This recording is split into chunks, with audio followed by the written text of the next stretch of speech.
Devagarzinho a galera vai chegando.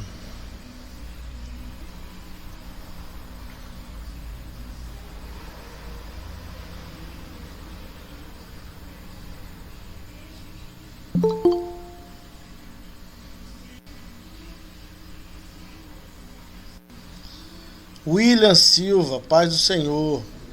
Tem como fazer igual na aula passada? Paz do Senhor, professor. Tem Paz. sim. Tá, você é o secretário oficial. A gente vai seguir com aquele mesmo slide da aula passada? É aquele mesmo. A gente vai usar a partir da história. Que a gente só fez a apresentação da disciplina, o que é hermenêutica, né? Algumas falácias relacionadas à hermenêutica. A gente vai tratar hoje a partir da história.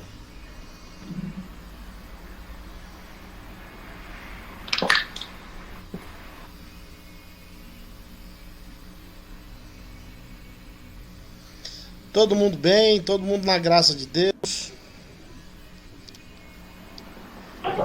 Com certeza, pastor, com certeza. Tudo bem, graças a Deus.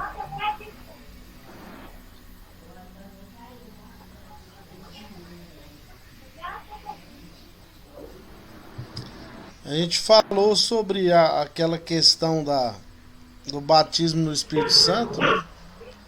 E o tema da Rádio Paz FM no outro dia foi isso. Vocês viram?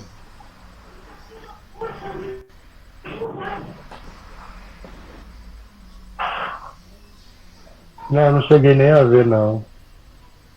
O programa inteiro foi um reprise sobre batismo no Espírito Santo.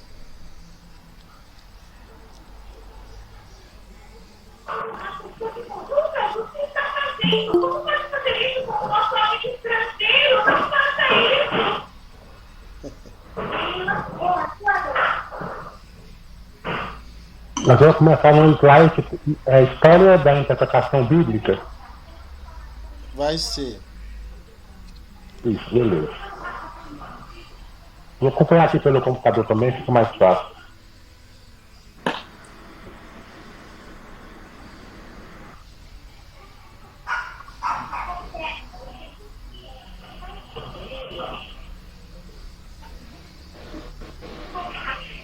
A partir do slide de número 13, a gente vai...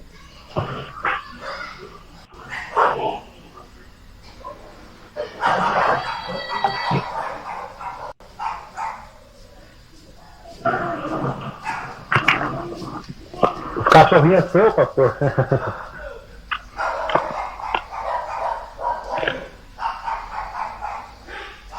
Isso aqui é uma frota de cachorro. Fala pra ele que eu tô dando aula lá, não tem jeito não. Isso aqui são meus alarmes, sabe?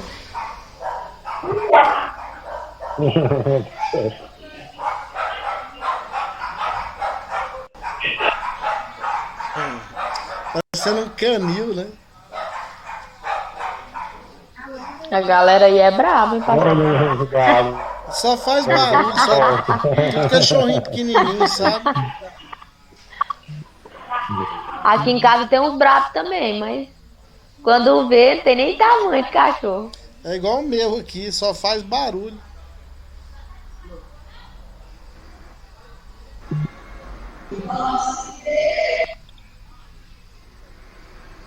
Acho que tá todo mundo aí, né? Vamos lá. Vamos orar, né? Pedindo a direção do Senhor. Senhor Deus e Pai, em nome de Jesus, estamos juntos mais uma vez por sua graça e misericórdia. Pedimos a tua direção para essa aula, que tudo possa dar certo em nome de Jesus. E que nós possamos aprender mais de ti nessa noite, em nome do teu Filho amado, Jesus Cristo. Nós estamos sempre direcionados por ti, Senhor. Abençoa Jesus, amém. Ok.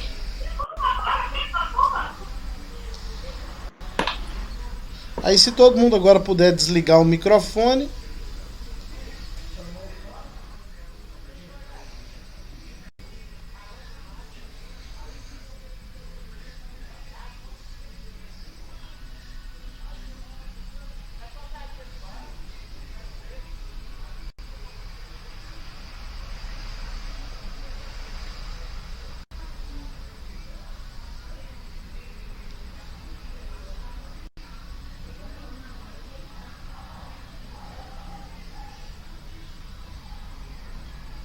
Pode passar mais, William.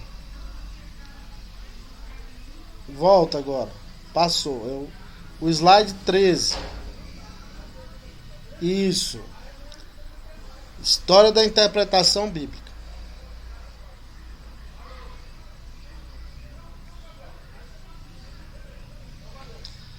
Então vamos lá. A história da interpretação bíblica remonta ao período do Antigo Testamento. Esdras e os escribas, você vai encontrar isso lá no texto de Neemias 8, de 1 a 9. Depois o verso 13 e 12, 36. A partir do retorno do exílio na Babilônia, foi necessário o uso dos targums, que são explicações sobre a lei. Já vou explicar direitinho o que é um targum. Os ensinamentos orais se tornaram um suplemento fixo e crescente para o texto bíblico, tendo uma autoridade igual à da escritura. Quem fala isso é Kaiser. Isso aí para os judeus. O que eles fizeram? Eles pegaram a tradição oral dos textos bíblicos e fizeram disso, na mente deles, na concepção deles, um material que tinha a mesma autoridade da escritura.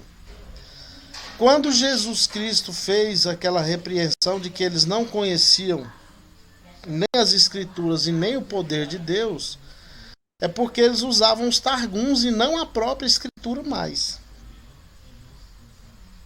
Eles usavam interpretações a respeito da palavra de Deus, mas não usavam necessariamente a palavra de Deus. Por isso Jesus teve que repreendê-los. E hoje em dia parece que não é muito diferente. Tem muita gente que, ao invés de usar a Bíblia, só usa comentários a respeito da Bíblia, né? Então a Bíblia é o nosso texto principal.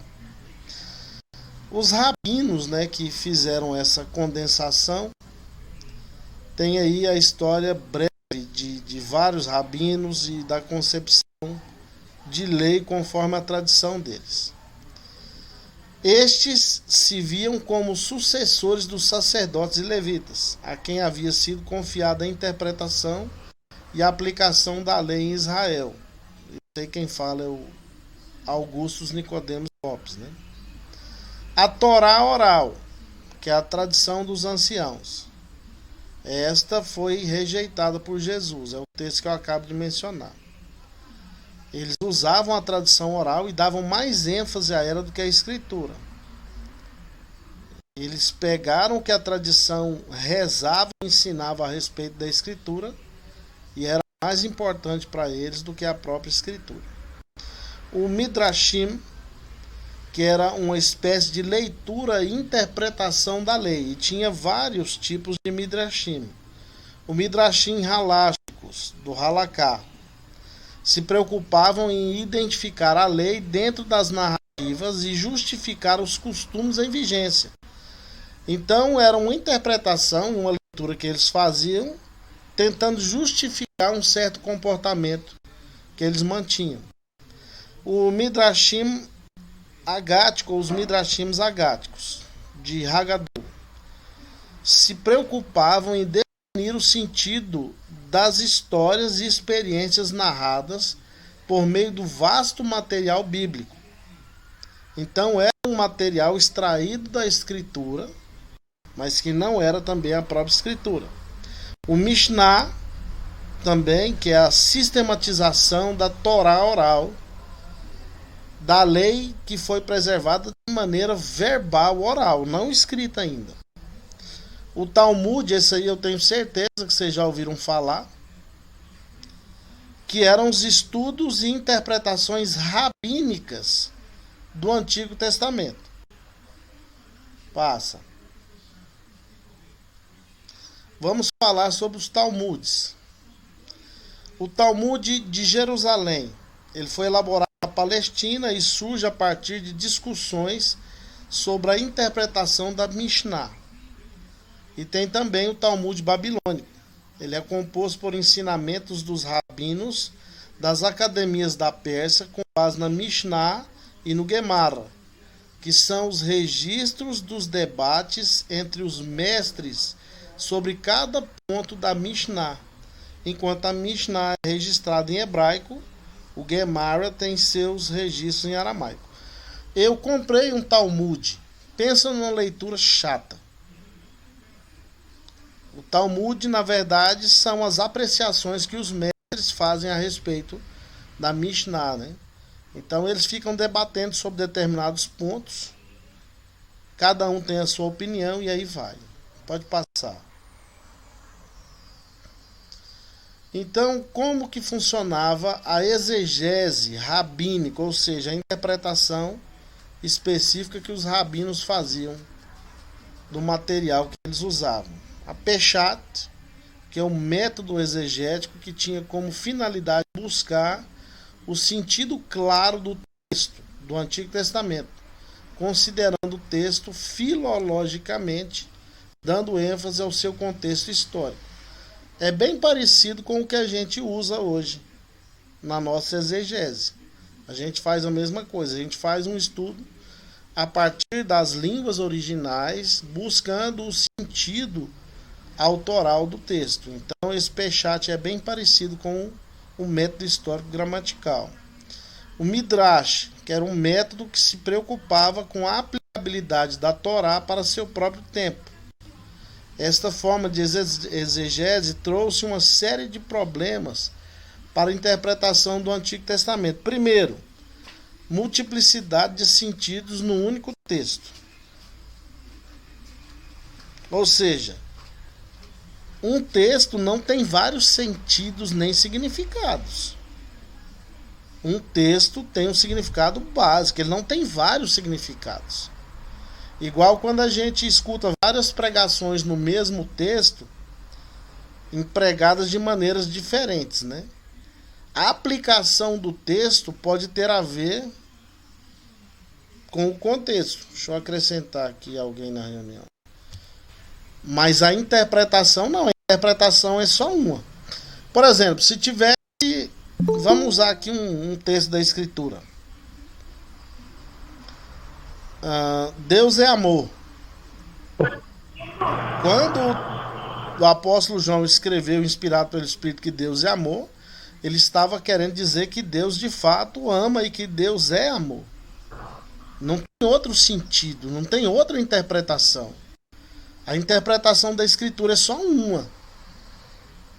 Então essa problemática da multiplicidade de sentidos é um problema que existe até hoje na vida de muita gente que interpreta a Escritura. Segundo, a alegorização do texto bíblico. Meu Deus do céu. Tem gente que alegoriza tudo. Vai pregar, dá sentido para tudo. Tudo. Tudo tem significado. Tudo. É um negócio que chega a me dar náusea. Aonde a alegorização na Bíblia deve ser feita é muito claro. Agora, você sair dando sentido extra para os textos que são claros na Escritura não é correto. 3. Significado de detalhes. Se atém a questões no texto que não tem necessariamente a importância de se deter a eles. Fica preso a detalhes que não vão cumprir a finalidade da interpretação. Você tem que ir no centro, no âmago da questão, para aplicar o texto corretamente, interpretando, é claro, de maneira correta. Então, fica muito preso a significados de detalhes. Então, enche o texto de detalhes e fica dando significado de tudo. Isso também é prejudicial para a interpretação. 4. Busca por novas palavras a partir da combinação da primeira e última letra de algumas palavras consideradas especiais. Isso era chamado de notoricon. Gente, isso é o maior problema. Pegava uma espécie de código, o início da palavra, depois o final, juntava para chegar a uma interpretação básica. Então, vou falar para você, esse método da Midrash aí, ele trouxe muitos problemas para a interpretação do Antigo Testamento. Parece que tem gente que aplica isso aí até hoje. Passa. 5. tendência à harmonização. O Midrash considerava as escrituras como uma unidade monolítica simples, ou seja, queria harmonizar tudo. Não tem como se harmonizar tudo. Algumas coisas tão claras que podem ser harmonizadas, outras não. Sexto, atualização ou aplicação. A preocupação em apenas aplicar o conteúdo da escritura proporcionaram a elaboração de novas leis para justificar a lei. Olha só, eu sei que vocês já sabem desse detalhe, mas a lei de Moisés, para os judeus, tem 603 mandamentos.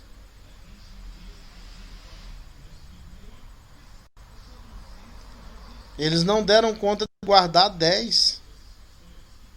Vai observar 613. Então eles ficavam procurando justificar os seus comportamentos e interpretações através de outras interpretações e assim sucessivamente. Passa. Então alguns rabinos que foram importantes na história da interpretação do Antigo Testamento. O rabino Akiba, que viveu entre os anos de 50 a 132 depois de Cristo, afirmava que tudo no texto tinha mais de um ou vários significados. É um problema, né? Não tem. O rabino Hillel viveu entre os anos de 70 antes de Cristo a 10 depois de Cristo. Então esse aí, Cristo viveu um período da época desse famoso rabino, né? Nascido na Babilônia, fundou uma escola em Jerusalém que levou o seu nome. Estabeleceu 7 regras para a interpretação do Antigo Testamento. Então ele foi um exegeta que criou o seu método de interpretação da Escritura, um hermeneuta. Primeiro princípio, ou primeira regra, é o cal, o arromer, leve e pesado. É uma inferência do menos para o mais importante e vice-versa. Ele analisava o texto dessa forma. Ele analisava primeiramente o que era menos importante até a interpretação chegar no seu clímax, ou o contrário. Segunda regra, o gerezá, shawá, que é a equivalência de expressões, ou seja, uma inferência por analogia. Analisava e fazia comparações a respeito da equivalência de palavras ou expressões dentro do texto do Antigo Testamento. Terceira regra, o binyan miktub errad, ou seja, construindo a partir de um texto. Era a formação de uma família de textos quando um grupo de passagens possui o mesmo conteúdo. É aquilo que a gente chama hoje da nossa leitura através da comparação dos textos que falam do mesmo assunto. É você coordenar textos da Escritura que tratam da mesma coisa. É fazer a correlação dos textos. Todo mundo que faz estudo bíblico aí para aplicar na escola bíblica dominical ou em algum determinado grupo familiar, faz correlação de textos para afirmar aquilo que ele está falando, né? Passa aí, William, por favor. 4. O binyan ab mishen ketuvin, construindo a partir de 2 textos. Era uma espécie de generalização a partir de diferentes passagens. Comparava passagens agora com sentidos diferentes. Quinta regra, kelau uferat, ou seja, do geral para o particular, ou o geral e o particular. Baseia-se na relação entre o genérico e o específico. Sexta regra, o kaios bo bemakon oher, que era a analogia feita de outro lugar. Era uma espécie de exposição feita a partir de outra passagem parecida, queria justificar a interpretação através de outro texto. E a sétima e última, o Dabar Halamed Meinian, era uma explicação obtida do contexto. O sentido deve ser deduzido a partir do contexto, está totalmente correto. A gente não pode interpretar nenhuma passagem sem usar o contexto. Uma observaçãozinha sobre esse Hillel. Aquele Gamaliel que aparece na Escritura, no livro de Atos, que o texto deixa claro que Paulo, ele cresceu aos pés de Gamaliel. Provavelmente Gamaliel foi neto desse Hillel, esse mestre, esse rabino judaico. Então foi um rabino muito importante que estabeleceu esses 7 princípios ou regras de interpretação. Passa. O outro grande famoso rabino do início, né, da interpretação bíblica, a partir do primeiro século, foi o rabino Shammai, o contemporâneo de Hillel. Porém, totalmente diferente dele, tanto na personalidade quanto na hermenêutica. Shammai interpretava a lei com muito vigor, possuía um temperamento sanguíneo e era de pouca paciência. Seus ensinamentos quase sempre se contrapunham aos ensinamentos do rabino Hillel. Então, na época de Jesus, os 2 principais mestres eram eles, Hillel e Shammai. Gente, olha que coisa interessante. Um ensinava praticamente o oposto do outro. E ambos tinham seguidores. Uma passagem muito usada no nosso meio, Mateus capítulo 11, a partir do versículo, eu acho que 28. Deixa eu pegar minha Bíblia aqui rapidinho, peraí.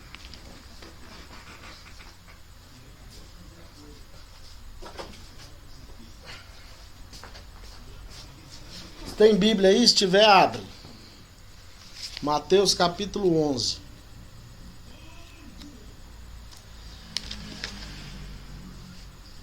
Estão me ouvindo? Estamos sim, estamos sim. Ok, Mateus capítulo 11. Vinde a mim, os que estáis cansados.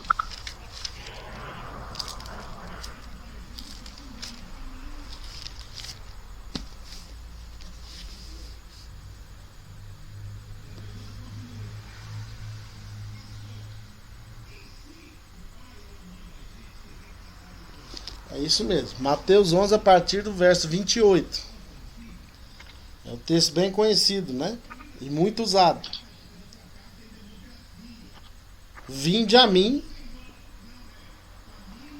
todos vós que estáis cansados e sobrecarregados, e eu vos aliviarei. Tomai sobre vós o meu jugo, aprendei de mim, porque sou manso e humilde de coração, e achareis descanso para a vossa alma, porque o meu jugo é suave e o meu fardo é leve. Rapaz, esse William é demais, aí pra você ver. O texto tá aí para todo mundo ler. Vinde a mim todos os que estáis cansados e oprimidos, e eu vos aliviarei. Tomai sobre vós o meu jugo, aprendei de mim, que sou manso e humilde de coração, e encontrareis descanso para as vossas almas, porque o meu jugo é suave e o meu fardo é leve. Vamos entender isso aí no contexto de Jesus. Os 2 principais mestres rabinos da época de Cristo eram Hillel e Shammai. Então, Hillel viveu até 10 anos depois de Cristo. Então, Shammai sendo contemporâneo dele, os ensinamentos desses dois são os ensinamentos que estavam em voga na época de Jesus. Quando Jesus fala sobre essa questão de ir a ele, todo mundo que estava cansado, oprimido, estava sobrecarregado, estava carregando um fardo pesado, é porque essa palavra jugo, para quem entendia a questão de ser discípulo dos mestres ou dos rabinos era o pacote de ensino que se dava ao futuro mestre, aquele que era recrutado na sabatina no dia do bar mitzvah, e ele então recebia todo um pacote de ensinos na perspectiva de um desses dois mestres. Vocês se lembram quando Jesus tinha 12 anos? Ele sumiu dos pais e ele foi encontrado aonde? No templo. Numa sinagoga, não foi? Sendo sabatinado É pelos sinagoga, mestres. né? Na verdade, ele estava sabatinando os mestres, né? Era para Jesus ter sido recrutado. Eles deveriam ter recrutado Jesus para fazer de Jesus um mestre da lei, mas Jesus sabia mais do que eles. Com 12 anos, eles ficaram assustados e ao invés de recrutar Jesus, colocaram ele para correr. Então, o que era o jugo para quem era discípulo dos mestres? O jugo era o pacote de ensino. Seria como você hoje, você está fazendo teologia. O jugo seria o seu período como acadêmico da disciplina. Todas as disciplinas, todo o material didático que você vai receber durante o seu período de formação seria o equivalente ao jugo para os discípulos dos mestres. Então, quando Jesus falou, o meu jugo, tomai sobre vós o meu jugo, aprendei de mim que sou manso e humilde de coração. O meu fardo é leve, o meu jugo é suave.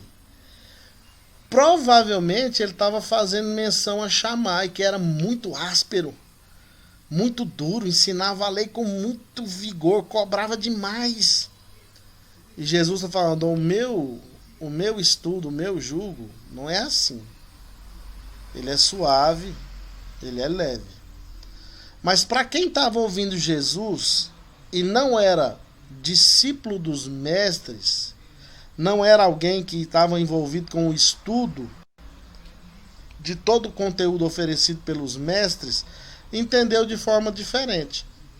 Jesus sempre estava cercado por grupos distintos. E um dos grupos que estava sempre ao lado de Jesus eram os senhores da terra, né?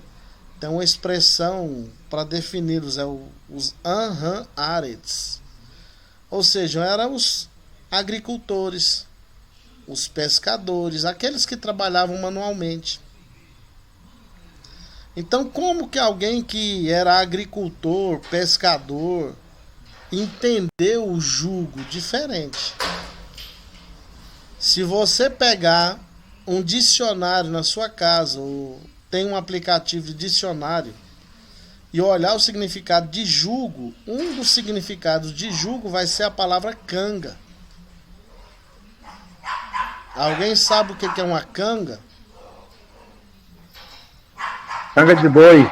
Quem já morou na roça? Eu morei na roça. Os dois bois andam juntos. Então é por isso que você está falando de canga facilmente, né? Canga na roça tem várias utilidades. A utilidade primária é amansar um animal bravo. Você usa a canga para amansar um cavalo bravo, um boi bravo.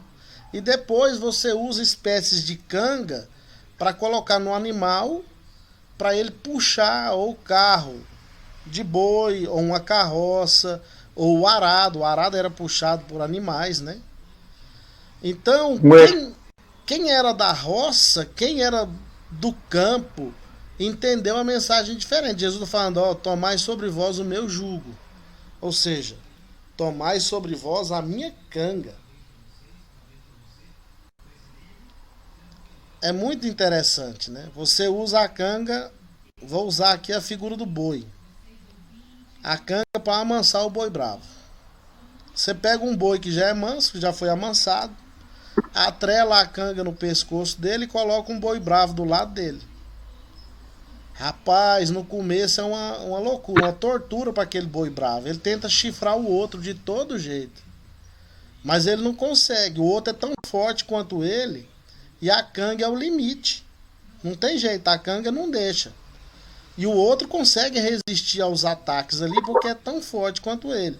O tempo vai passando, e à medida em que o tempo vai passando, aquela canga vai fazendo com que o outro boi bravo vá ficando manso. E no final de um período, aquele boi que era bravo está tão manso quanto o outro e já está habilitado a puxar o carro de boi, a puxar o arado, a puxar uma carroça.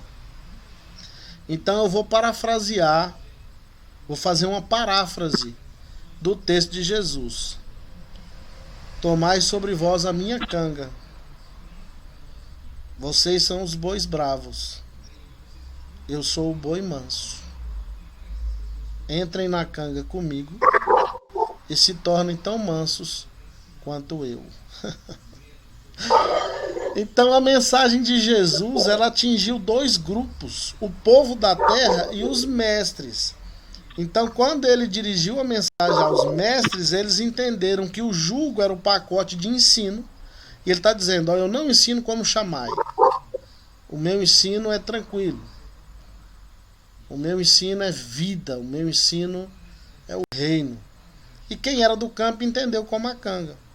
E eu digo para você, nós que estudamos teologia temos que empregar esse texto nas nossas vidas, tanto como a canga de Cristo, para nos discipular, para nos amansar, e também como o pacote de ensino de Jesus, porque ele é o mestre dos mestres.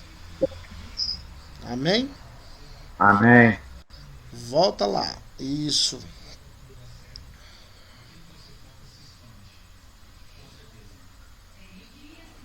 Professor, Fale.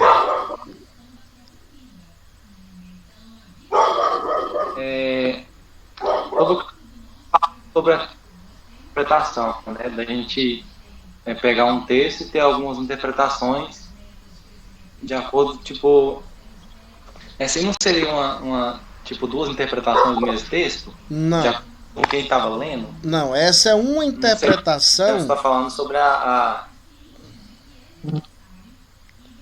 É uma interpretação só. O problema é que os ouvintes entenderam cada um de maneira distinta.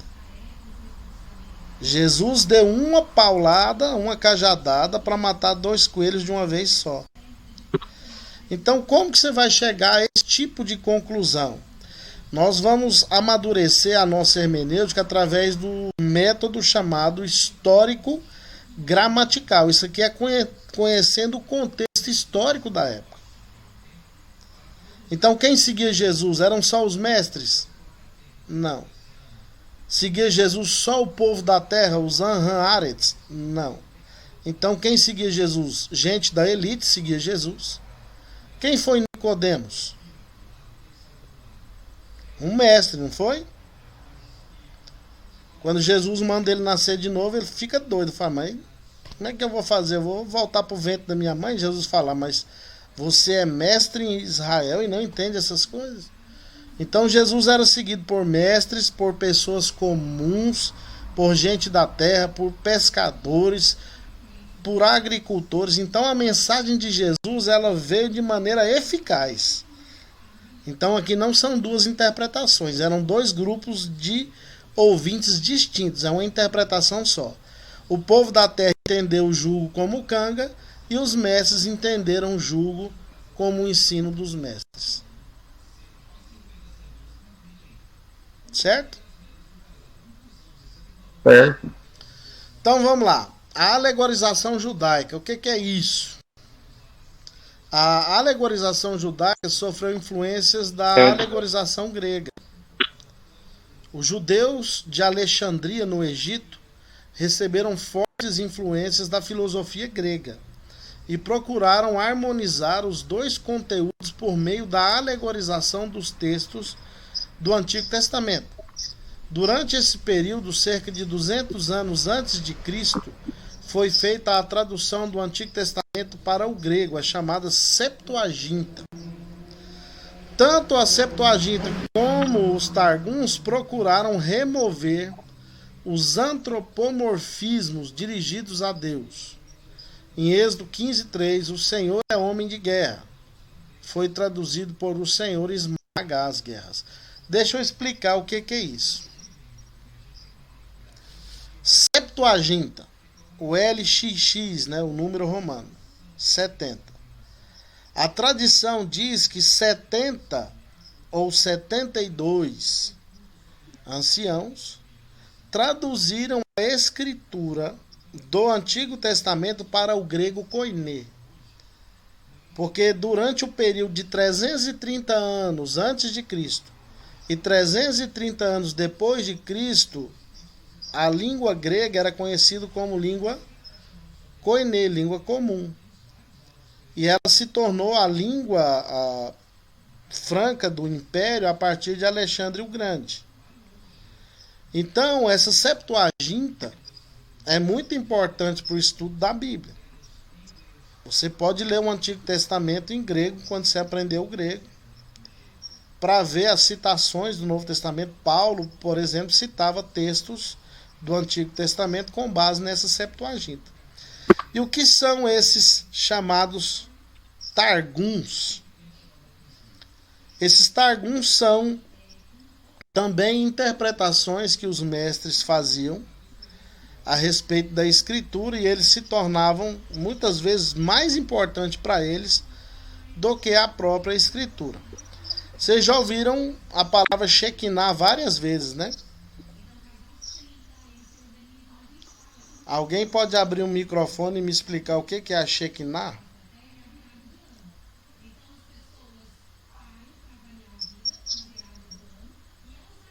A glória de Deus? Ok. Agora fecha o microfone de novo. Então nós aprendemos tradicionalmente, e os cantores gospel, né, colaboram com essa cultura, de que a palavra Shekinah significa glória de Deus. A palavra glória... Professor, tá falhando a sua fala. A gente não tá te ouvindo corretamente, tá cortando. No meu aqui tá perfeito. Quem mais está me ouvindo com cortes aí no... Aqui tá perfeito. Eu, professor. Pra mim tá cortando muito também. Aqui pra mim tá bem. O meu tá bem também, tá ok. Então, O meu também tá ok também. então é algum Pode Eu ser a acredito que nossa o problema internet. pode ser a internet. alguns estão me Professor, ouvindo tem bem e muito- outros não. Então, olha áudio só, fica- essa aula, ela- Professora, essa aula está sendo gravada? essa aula está sendo gravada e ela vai ser colocada depois lá na plataforma. Ah, Tá. não, tá bom. Tá Obrigada. bom? Então, deixa eu explicar. Eu vou falar aqui devagarzinho. Se continuar cortando, alguém que estiver recebendo a mensagem com cortes, me avise. Mas a palavra glória no Antigo Testamento é kavod. Alguém já ouviu essa palavra, kavod? Já vi. Assim, quando fala de ali, né? Acho que fala quando a arca foi roubada, né? Então, Tá aí bom. apareceu o conceito de ikavod, ou seja, a glória se foi. Então a palavra glória no Antigo Testamento é a palavra kavod, não é Shekinah. Se eu falar para você que não existe a palavra Shekinah na Bíblia,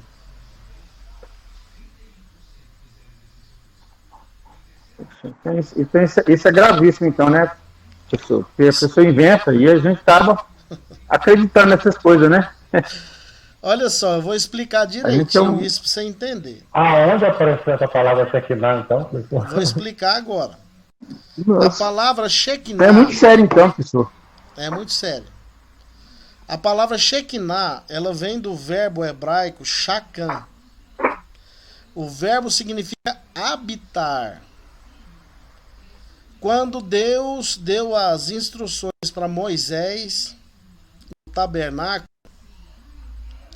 Deus vinha na figura da nuvem e da coluna de fogo para habitar entre eles.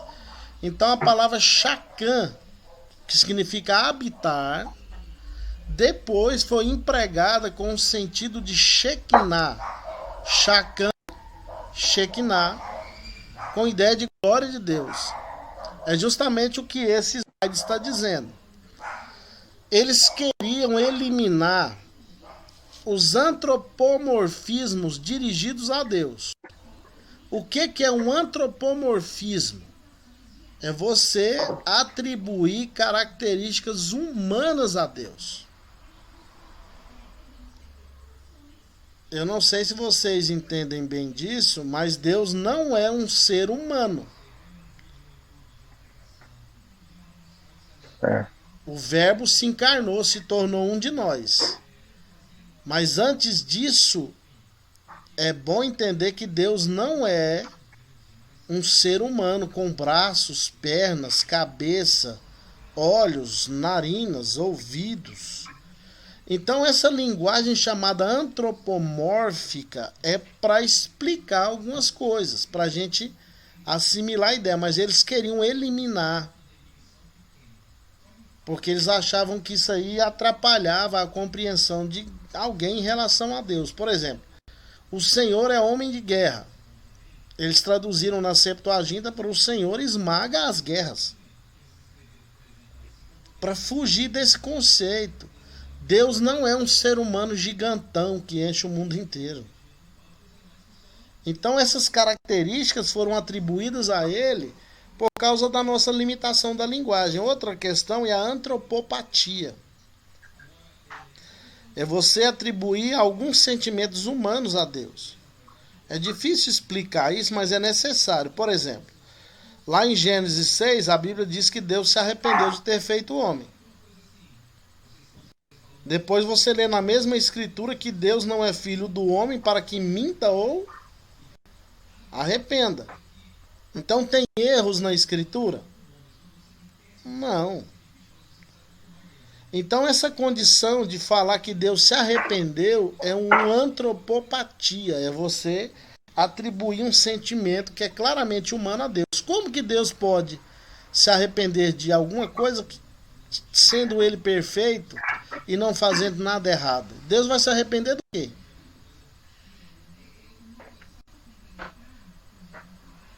Deus não se arrepende de nada. O problema é que a palavra lá, ela tem que ser entendida de acordo com o princípio de interpretação.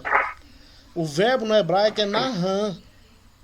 A ideia é que Deus viu, vai punir, Deus se entristeceu.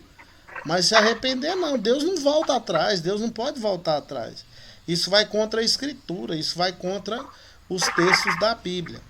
Então essa palavra Shekinah, ela foi criada nesse intuito de tentar remover esses conceitos, professor, de atribuir a Deus características físicas. Quem falou? Eu. Fala. Isso vai contra os seus atributos reais também, né?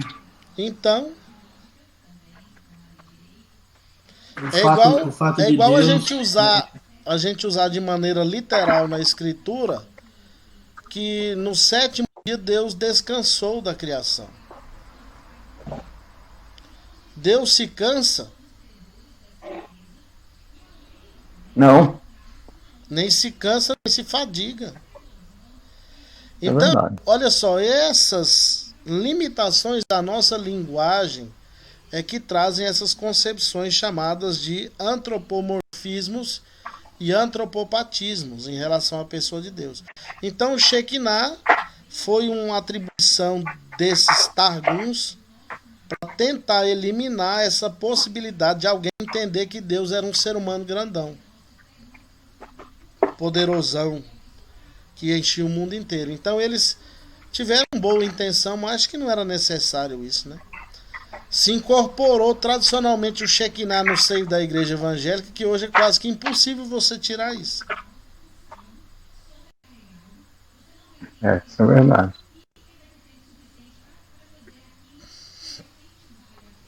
Então, Igualmente tratar Deus de você, eu acho muito estranho, né? Chamar Deus de você. por mais que a Bíblia garanta em Hebreus que Jesus não se envergonha de nos chamar irmãos. Ele diz que é nosso irmão por causa do plano redentivo. Eu não me sinto nem um pouco à vontade de chamar Jesus de você. Realmente, a gente chama os nossos pais de senhor, né? Pai e mãe, e a gente. E Deus, hein? É o próprio Deus, né? Então, realmente Jesus, é uma coisa muito... Jesus na Escritura não é só nosso irmão. Ele é nosso o Senhor, né? Nosso Senhor, é nosso mestre. Então eu também tenho muita dificuldade de me dirigir a Jesus como você. Eu também, eu fico. Passa aí, Professor. William. Professor, Oi. na igreja que eu congrego, tem um pastor. Eles vieram de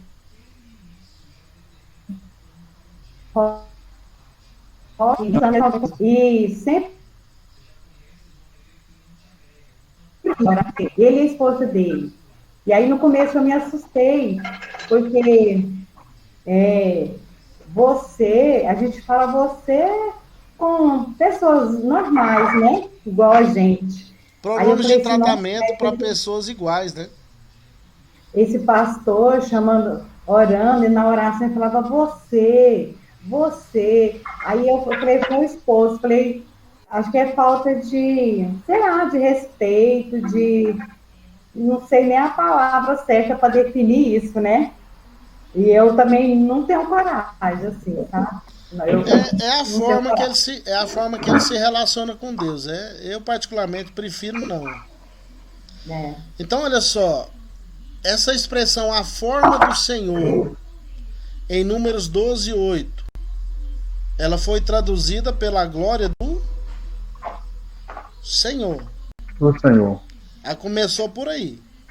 Porque é o seguinte, é aquele texto, né, onde Deus diz para Miriam que falava com os profetas por sonhos, visões, mas com Moisés ele falava tete a tete. Tete a tete, gostei. Face to face, né?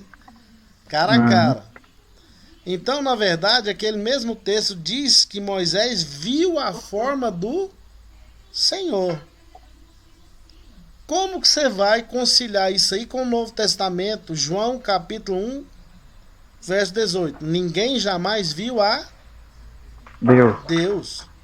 Mas o Deus unigênito que está no seio do Pai é quem o revelou. Então, Moisés, ele viu o formato que Deus assumiu para se apresentar a ele. Isso aí se chama, na teologia, teofania. Professor, e Estevão viu Deus em pé, e como é que diz? Estevão viu Jesus e Deus em pé, Jesus à direita do Pai. Viu à direita do Pai, mas não diz que ele viu o Pai, ele viu Jesus em pé. Jesus pode ser visto, porque Jesus assumiu de fato a natureza humana e não apenas uma forma humana. Mas Deus, no Antigo Testamento, ele assumia uma forma que a teologia chama de teofania para se mostrar aos seus servos. Vocês se lembram em Gênesis 18? A Bíblia diz que o Senhor apareceu a Abraão. E Abraão, olhando, viu 3 varões. Certo. Por que 3? Pai, Filho e Espírito Santo? Rapaz, tem tudo a ver, não tem? Mas eu só perguntei, eu não posso afirmar. Por que não viu 4, 2, 1 só, né? Então, todas as vezes que Deus se apresentou para alguém no Antigo Testamento, Deus assumiu uma forma. Mas em Cristo não. Em Cristo Deus se encarna e se torna literalmente um de nós. Mas eles tinham essa dificuldade. Então, esses targuns são paráfrases e comentários em aramaico do Antigo Testamento. Fizeram a eliminação dos antropomorfismos e antropopatias referentes a Deus. Estas atitudes favoreceram e fortaleceram o conceito a respeito da chamada Shekinah. Então, olha só que coisa impressionante. Se não fosse através da linguagem, a gente não captava era nada, né? Então o que a gente sabe de Deus é o que Deus quer que a gente saiba. A gente só sabe de Deus na medida em que ele se revela a nós.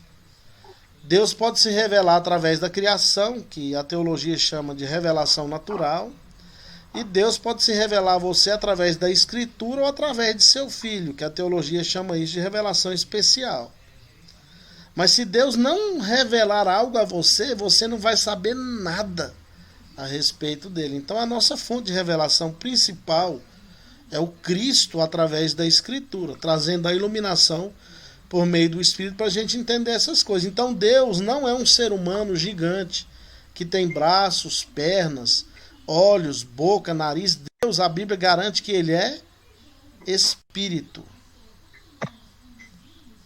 Deus é Espírito. E aonde for o Espírito de Deus, aí há liberdade. Então Deus é Espírito. E quando o próprio Jesus fala de Espírito, quando ele ressuscita, ele se mostra aos discípulos e fala, ó, pode olhar aqui, pode pegar, ó. Eu não sou um espírito. Espírito não tem ossos nem carne. Então, espírito, gente, não é um ser humano de osso e carne, ou carne e osso. Então, a preocupação desses mestres em fazer esses targuns, ela é compreensível. Eles queriam que as pessoas entendessem que Deus não era como eles. Deus era transcendente, superior.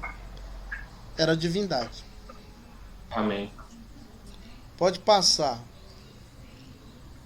Aleluia. Olha só os... Na plataforma ainda não está liberado esse material, né? Não, mas vai tá bom? Os principais alegoristas do Antigo Testamento. Aristóbulo, que viveu por volta de 60 a.C., acreditava que a filosofia grega estava baseada no Antigo Testamento e que aqueles ensinamentos só podiam ser desvendados mediante alegorização. Problema sério, né? Submeter a palavra de Deus à filosofia grega, tá errado. Filo de Alexandria, talvez um dos judeus proeminentes, né, que morava no Egito, viveu entre os anos de 20 a.C. e 54 depois de Cristo. Então ele foi um contemporâneo de Cristo durante um determinado momento. Sem dúvida é o alegorista judeu alexandrino mais conhecido. Passa aí.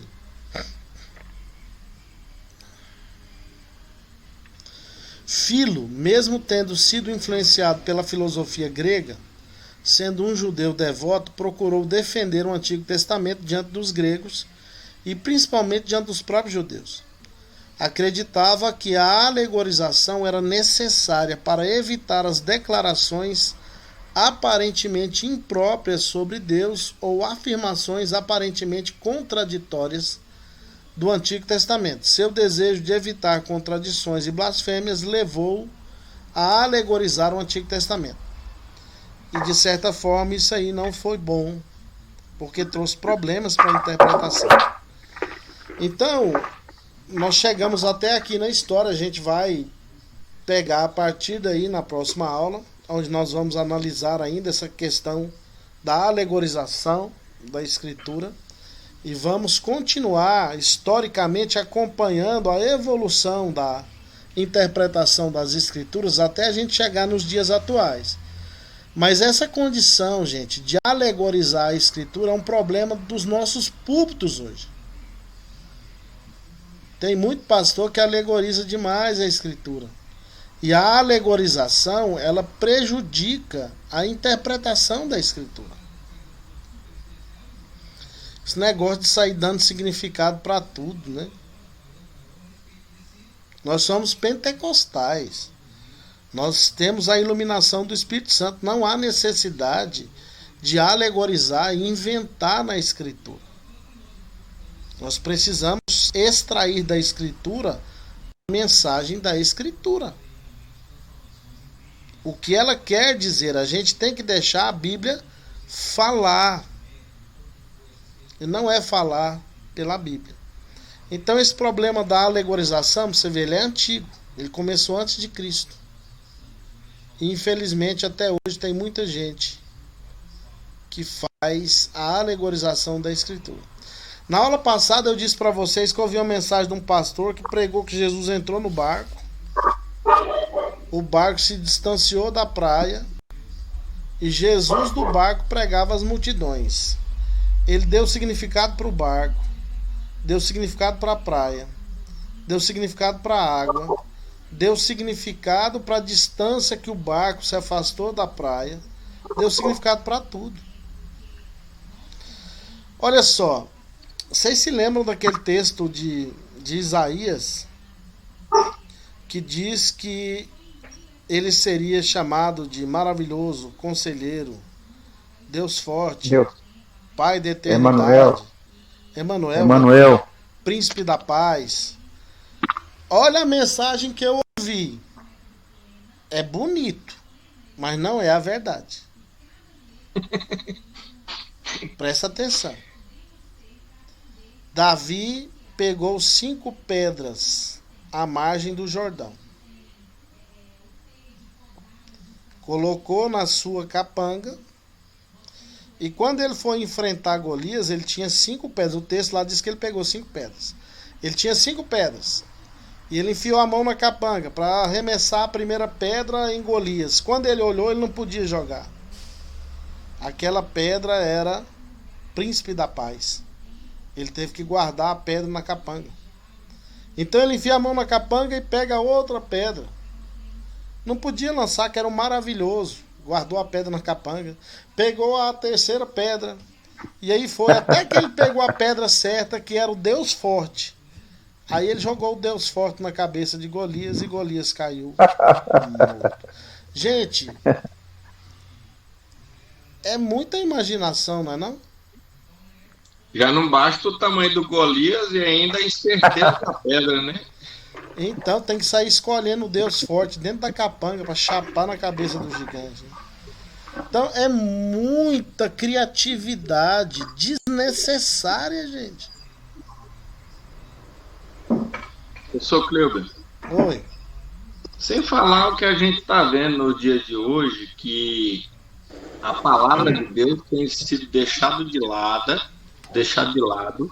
e as pessoas têm levado por um caminho de revelação em revelação, aonde não tem um fundamento. As pessoas dão crédito cegamente a isso, quando a verdadeira revelação está fechada. Olha só. Você já estudou, foi aluno do Jeová, e deve ter aprendido com o Jeová que há uma diferença na Bíblia entre revelação e iluminação. Né? Não tem revelação mais. Verdade. Revelação não tem mais. Hoje tem Verdade. Iluminação, né? Pra você compreender a Escritura. Mas em relação ao que você disse, é só abrir a Bíblia em Colossenses.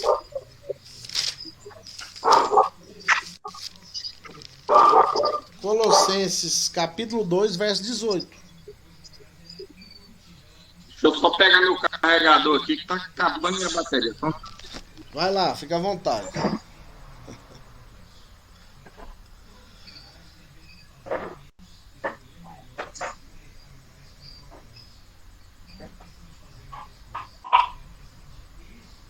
Rapaz, o irmão é ligeiro, esse William, viu? Colossenses 2, 18.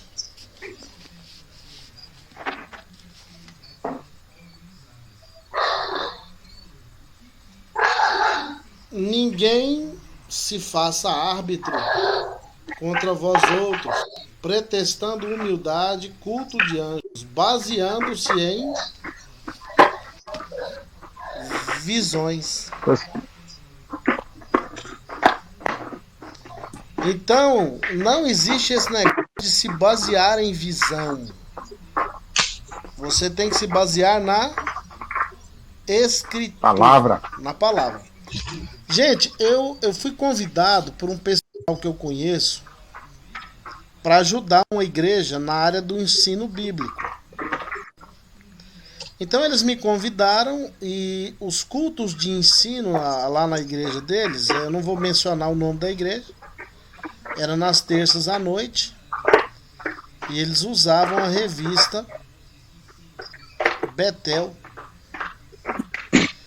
E eles me deram autonomia para ensinar as lições da revista Betel, mas do meu jeito. Então eu fiz uma estrutura didática para os textos e fui ministrar. Eu ministrei estudos lá nessa igreja durante um período de 6 meses, até o Espírito Santo nitidamente falar comigo que era hora de eu ir embora. Porque o que era para eu realizar lá na força dele, ele já tinha feito através de mim. Eu então pedi para sair de lá e fui de volta para a antiga congregação. Mas essa condição de se basear em visão era um problema sério dessa igreja. Num dia da escola bíblica lá, do culto de ensino, algum irmão, eu não sei porquê, né? Cargas d'água, mas é claro que foi na direção do Espírito, me perguntou o que acontecia com alguém quando ele morria. Se o morto voltava, se aquelas sessões mediúnicas do Espiritismo eram de fato possíveis, né? E eu usei o texto de Eclesiastes, eu acho que 9:5, que diz que os mortos não sabem coisa alguma, mas sua memória jaz no esquecimento. E eu tô falando sobre isso, que morto não volta, morreu, ele fica aguardando lá no Hades até o dia da ressurreição, e o diácono lá na porta da igreja olhando para mim e fazendo assim com a mão, rejeitando a minha palavra. E eu olhando para ele, ele balançava a cabeça, memeava a cabeça, fazia assim com a mão, e eu me dirigia a ele diretamente. Falei, o que foi, meu irmão? Você quer falar alguma coisa? E ele não falou nada e eu continuei a minha fala, dizendo que morto não volta. A Escritura garante isso, deixa bem claro, que ao morto está ordenado morrer a uma só vez, e depois disso o quê? Ao indivíduo morrer uma só vez, depois disso o juízo, né? Então olha só, o que tinha acontecido eu só descobri depois. Ele foi orar no monte. No monte ele teve uma visão do pastor falecido da igreja dele. E na visão do pastor falecido que ele teve, ele quis trazer direções para a igreja, dizendo que o pastor tinha aparecido para ele direcionar a igreja para um caminho segundo a revelação do pastor. E eu descobri isso aí depois, eu falei, a revelação ou foi da carne ou foi do diabo. Porque morto não aparece para ninguém para dar instrução, né? Então olha o nível que as nossas igrejas chegaram, gente, com essa condição de basear-se em visões. Pessoal, oi. Aproveitando esse gancho aí na nossa aula, eu queria, na verdade quero, que o senhor me tire uma dúvida, na verdade um esclarecimento sobre uma passagem, o senhor já está falando que é aquela passagem que Jesus pega no momento em que ele está no monte, né? Diante dos discípulos, aparece Elias e Moisés. Ok. Elias, pelo testemunho da Escritura, não morreu. Moisés, a Bíblia garante que ele morreu, que foi sepultado pelo próprio Deus.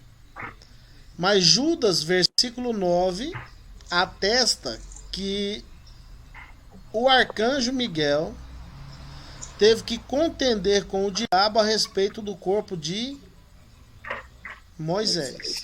Vocês se lembram disso, né? Uhum. Então, esse Judas, verso 9, é uma citação de um texto dos Hebreus, de um livro chamado A Ascensão de Moisés. Os judeus ensinam que Moisés ressuscitou. Eu acredito nisso. Por quê? Porque lá no Monte da Transfiguração apareceu para Jesus tanto Moisés quanto Elias. Mas com um objetivo. Elias não tinha morrido, ele subiu no redemoinho, né? E Moisés, então, ressurgiu dos mortos. Por isso teve condição de aparecer lá na Transfiguração.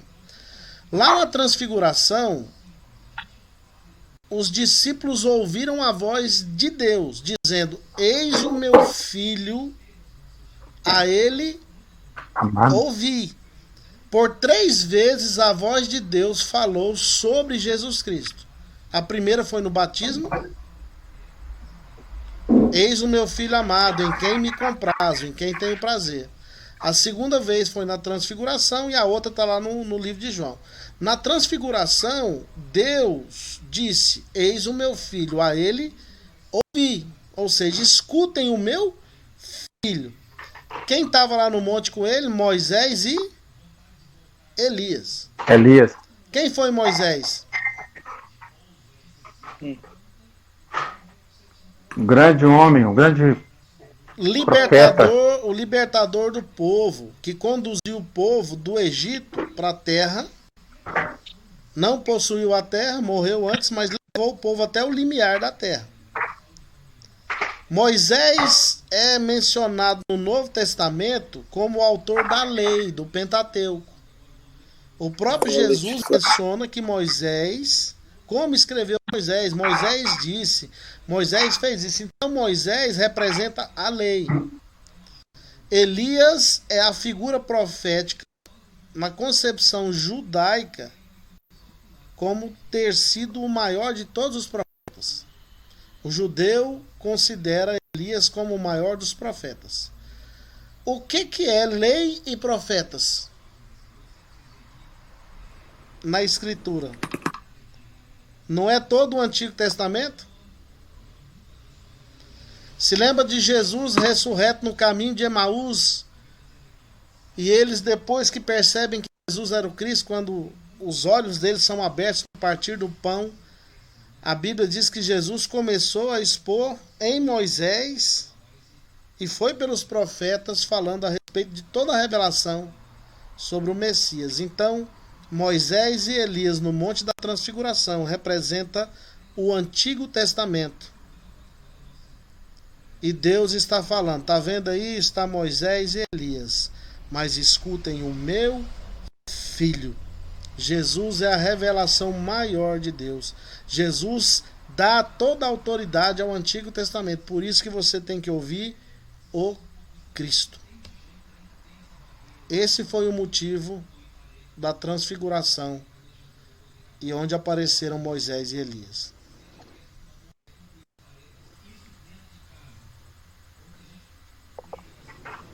Professor, mas Jesus fala que nascido de mulher não tem um maior que João Batista não, né? Pois é, mas o problema é que os judeus não consideram o Novo Testamento.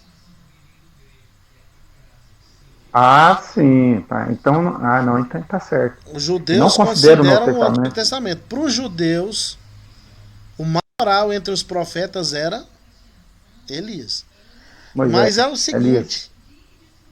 Continua aí o seu raciocínio a respeito desse texto aí, que nascido de mulher não tinha ninguém igual João Batista, mas o menor no reino do céu, o menor no reino do céu maior que ele. Era maior que ele. Você é maior que João Batista. Realmente é. Então, meus queridos, foi por isso que aconteceu a transfiguração. Explicou, Wilson, ou não? Sim, ficou claro. Agora o senhor abriu outro parêntese. nesse outro texto aí também.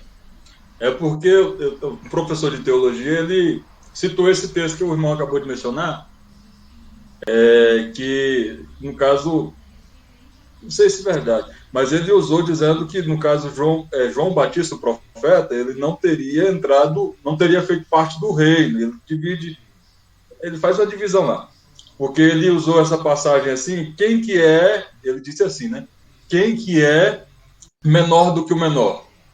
Porque se ele era o menor no reino dos céus é maior do que João Batista. Olha só, para nossa concepção, nós que consideramos toda a Bíblia, tanto o Antigo quanto o Novo Testamento, como a Escritura, eu postei um artigo que eu escrevi aí refutando a fala do pastor lá, que diz que a Bíblia é um livro insuficiente e desatualizado. Eu postei naquele dia um artigo que eu escrevi sobre o Espírito Santo e as Escrituras.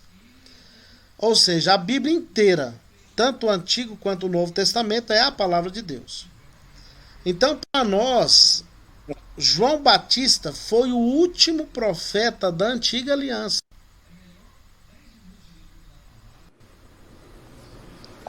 Mateus 11. Ele encerrou o período profético da Antiga Aliança, gente. Então, o último profeta do Antigo Testamento ou da Antiga Aliança não foi Malaquias. Foi quem? João Batista. João Batista. João Batista. Então, na época de João Batista, então, a Bíblia isso... deixa bem claro que o reino de Deus era tomado por violência ou por esforço. Aqueles que se esforçam apoderam dele. Na nova aliança, você precisa nascer de novo. Já é uma atitude de graça. Então você não está mais sob a lei, você está sob Cristo. Por isso que a transfiguração deixa claro: não escutem a lei, escutem o Cristo, porque Jesus é o fim da lei. Pode ser o fim final ou o fim como finalidade. Então você tem que seguir os ensinamentos do Cristo, o Sermão do Monte. E eu digo para você, seguir o Cristo debaixo da graça é mais puxado que a lei, ou não? Não, porque o não, porque o Espírito Santo é que te conduz, gente. A gente pentecostal tem uma dificuldade enorme de entender a diferença entre graça e obra. Vocês são salvos não porque merecem ou fizeram alguma coisa, mas por causa da graça de Deus. A salvação é só pela graça, não é meritória. Não é meritória. É pela graça. Não adianta subir... Nada que eu faça, posso... Não adianta subir degrau de joelho. Não adianta fazer voto, promessa. A salvação vem mediante a fé. É pela graça mediante a fé. Você só tem que crer. Só que quem crê faz boas obras. É o versículo 10 de Efésios 2. Efésios quem crê 2... não transgride, né? Então, Efésios 2, 8, 9 e 10 diz assim: porque pela graça sois salvos, mediante a fé. Isto não vem de vós, é dom de Deus. Não por obras, para que ninguém se glorie. Mas o verso 10 diz: pois somos feitura dele, criados em Cristo Jesus para as boas obras, as quais Deus de antemão preparou para que andássemos nelas. A palavra feitura em Efésios 2:10 no grego é a palavra poema. Significa poema. Você é um poema de Deus se você já nasceu de novo. E você foi feito por Deus, nova criatura, para andar caminhos sobremodo excelentes. Então, as boas obras fazem parte da vida de qualquer um que já nasceu de novo. Amém. E você não faz para ser salvo. Você faz porque é salvo. É diferente. Tem gente que faz procurando a salvação. Nunca vai encontrar.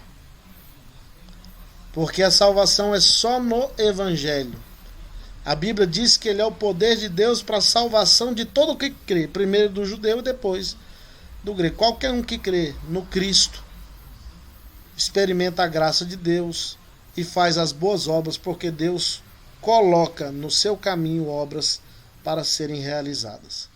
É assim que funciona o Evangelho.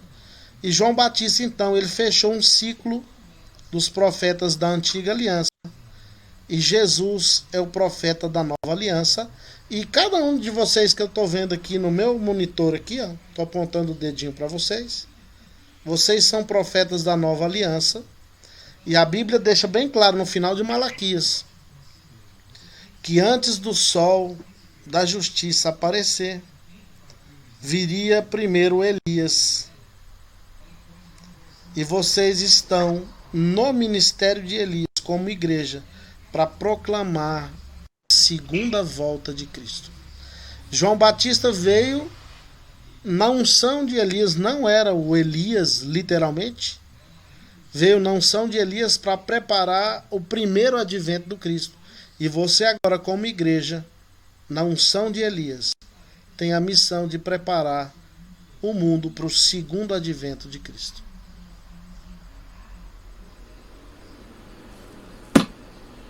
Amém? Amém. Amém. É isso aí. Amém. Amém, pastor. Glória a Deus. Palavra maravilhosa. É a palavra de Deus. A palavra de Deus, ela é maravilhosa. Então nós vamos, na próxima aula, continuar estudando a história. Aí depois a gente vai entrar na prática. Vamos usar a hermenêutica verdadeiramente. Professor Gleuber, eu vou trazer um pouco aquele relatório, tinha um relatório da pregação, como é que ficou? Pois é, eu estou esperando, vocês podem enviar para mim no meu WhatsApp privado, se quiser, no meu e-mail, vocês que decidem. Eu só quero saber se vocês fizeram e o que estão pregando nos púlpitos das nossas igrejas. Se as pessoas estão usando de fato o texto bíblico e estão interpretando a palavra de Deus. Professor, eu tenho esse mês de férias e eu estive observando, visitando algumas igrejas e eu observei a carência que se tem da palavra de Deus. Em lugares que hoje você não percebe nem uma leitura da palavra. Parece que os ensinadores de hoje, ele absorveu tanto conhecimento que ele não precisa abrir mais a palavra para fazer a leitura, para fazer referência ou trazer um estudo sistemático dela mais. Não, já está na mente e aí já emenda ali, sai tanta coisa ali, menos a palavra do Senhor. É o que eu tenho observado ultimamente. É muito triste isso, né? Professor, eu não fiz anotação não, eu tinha até esquecido, mas eu vi a pregação lá na minha igreja, o Salmo 73. Leu o Salmo 73, mas aí, na verdade, ficou muito longe, não trouxe a mensagem do Salmo 23, porque, na verdade, o pregador, por exemplo, a pregação, ela tem início e meio, ela mostra, aponta, ela pode sair, mas ela tem que voltar para o texto, né? Então, ela não pode sair do texto. Pois saiu, acho que ela nunca mais achava, porque ela foi muito longe. Foi tanto assim diferente que eu não quis nem. Eu falei, não, como é que eu vou anotar um negócio desse? Passou longe, viu? Longe, pastor. Longe, mas longe mesmo. Acontece, infelizmente acontece. Agora é até bom que a gente fica mais crítico agora, né? Fica crítico. Olha só. Isso serve até pra gente. Nós estamos organizando alguns eventos de pregação expositiva da Escritura. E eu vou envolver vocês nisso aí. Vão ser aos sábados. Legal. Para quem tiver tempo, é claro. Vão ser aos sábados no período da manhã, naquela livraria Antioquia, lá no centro. Uma livraria evangélica. Então já teve o primeiro. O primeiro foram exposições na carta de Tiago. Eu fui um dos pregadores. A gente vai estar sempre levando pregadores para pregar a Bíblia expositivamente, interpretando e aplicando a Bíblia, para vocês terem noção como que funciona, para daqui a um tempo vocês estarem fazendo esse tipo de exposição da Escritura. Essas aulas é online ou presencial? Lá na Antioquia. Lá vai ser presencial, mas a gente vai organizar de certa forma quando já tiver o pessoal aí imunizado com vacina e tudo. e respeitando todo o distanciamento necessário, as medidas protetivas, para não ter problema nenhum, que a gente também é coerente, é pentecostal, mas não é bobo, né? Uhum. Então, a primeira já teve, a gente está organizando a segunda e eu vou envolver vocês nisso aí. E eu quero agradecer mais uma vez a presença de vocês na aula, dizer que eu estou muito feliz com essa turma, os alunos novos e os que já faziam parte da FACEB. E eu creio que vocês serão os novos pregadores pentecostais que vão trazer a Bíblia para o púlpito, vão trazer de volta a Bíblia para os púlpitos das nossas igrejas, para que essas pregações sejam feitas de maneira expositiva. Amém. Amém. Eu creio. Amém? Amém. Amém. Eu conto com Amém. vocês. Amém.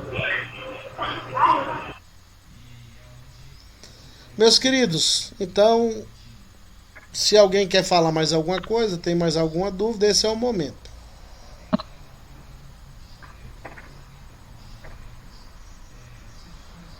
Tá tudo tranquilo, então? O texto, tá, eu acabei anotando aqui no caderno, mas eu vou... José Nildo, você anotou, se for algo assim, claro, você pode fotografar no WhatsApp e mandar para mim, não precisa de muita coisa, não. Ah, tá joia. Não, tá ok.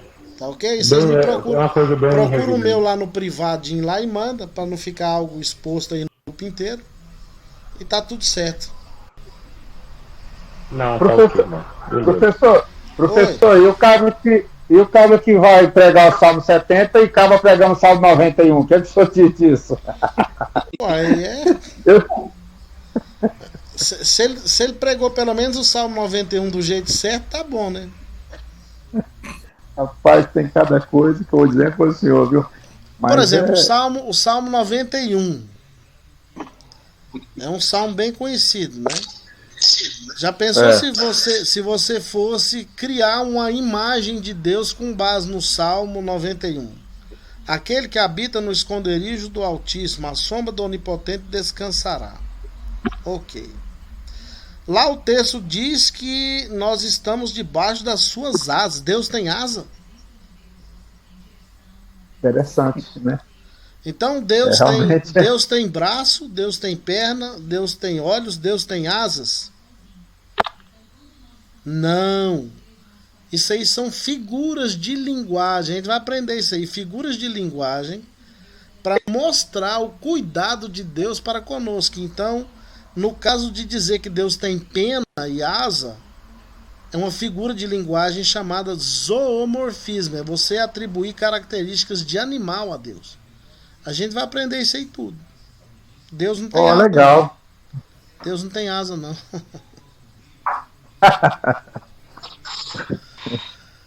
Mais alguma Aí. questão? Tá todo mundo tranquilo? Lohan, Tranquilo. continuou cortando ou deu para entender bem?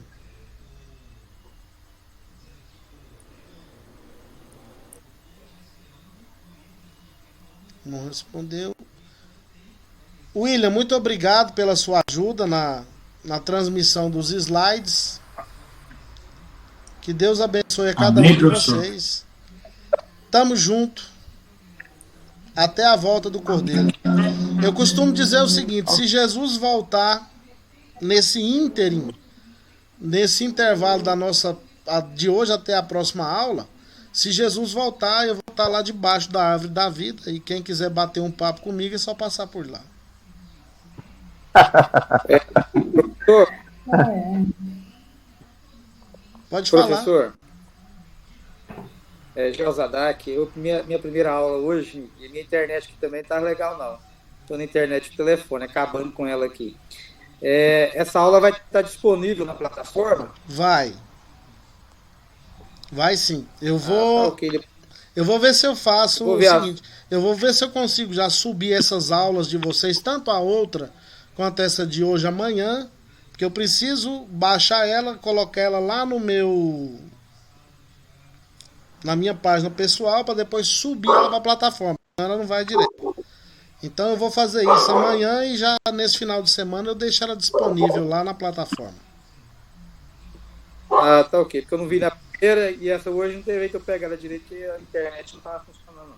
Tá certo. A dificuldade. Mas foi um prazer estar na sua aula. Prazer foi meu. Seja muito bem-vindo, Deus te abençoe. Então fica assim, meus queridos. Então, até mais. Fique com Deus. Paz do Senhor. Se do nosso próximo encontro Jesus voltar antes, a gente se encontra lá debaixo da árvore da vida. Tá. Amém.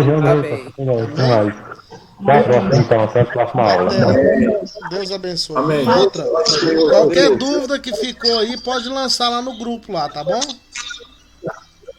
Tá bom. Tá bom. Um abraço. Abraço. É.